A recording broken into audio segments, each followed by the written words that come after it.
Hi, everybody. I'm Burke Allen, and we're live at the American Library Association Conference in Chicago, sweet home Chicago. And we're talking to authors. There are all kinds of book people here, from the highest echelons, the publishers, the authors, the agents, the publicists. And you, via video, get to meet one of those authors. This is the book, Golden Boy Bailey. Erin, welcome to the broadcast. Thank you. All right. Tell me about this book. Where did it come from? What's the story? So this is Golden Boy Bailey. This is my book about my first dog that I ever had. And it is a passion project. So I am very proud of it. How old were you when Bailey came into your life? It's an interesting story because growing up, we lived on a major street in a very small town. So my parents really did not want us to have dogs and refused to let us have a dog growing up. Uh-oh. And so as soon as I was old enough to move out of my parents' home, the first thing I did was adopt my first dog. What? Yes, and so that was Bailey. And it's interesting because I have 3 siblings.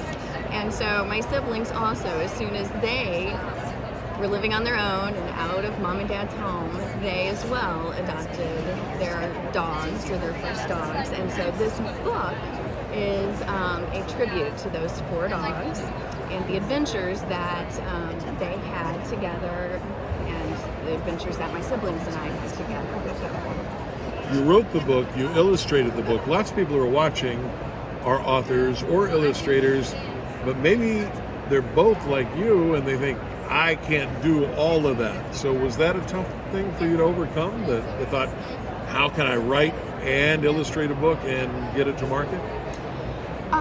It wasn't a difficult thing. I love to draw and design, and so the art was the funnest thing. Okay. It's interesting because the story came first. I actually created the story first, and then it took me maybe about 5 years to sit down and actually create the renderings to go with the drawing.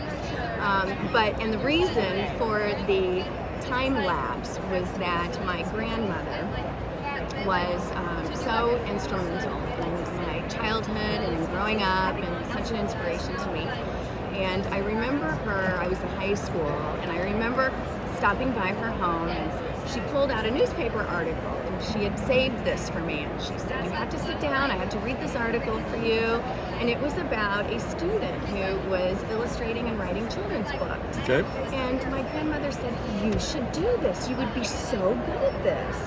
And I thought, oh, okay, maybe.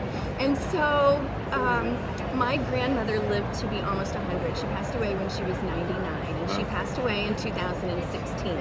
And so I had written the story, and I knew that my time with her was kind of limited. So in 2016 is when I published this book, and it was actually published about a month after she passed away. So she actually never did get to see the completed version of it, but she did get to see a lot of the renderings, and I know that she's here even today with me in spirit.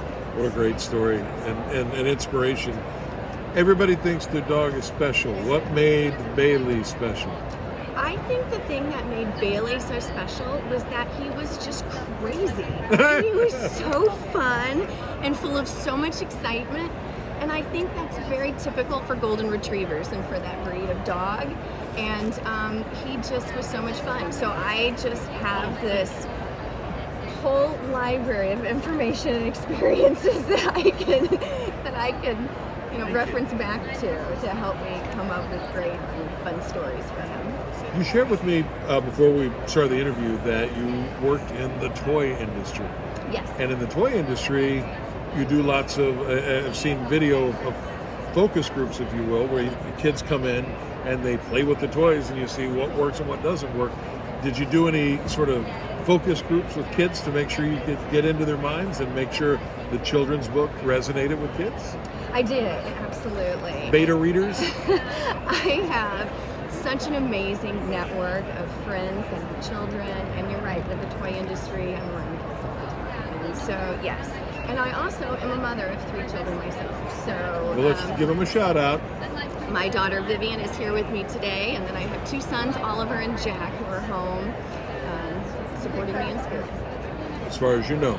As far as I know, yeah. Perhaps They're there may probably be- playing video games, Yeah. to be completely honest, right about now. I think that's probably correct.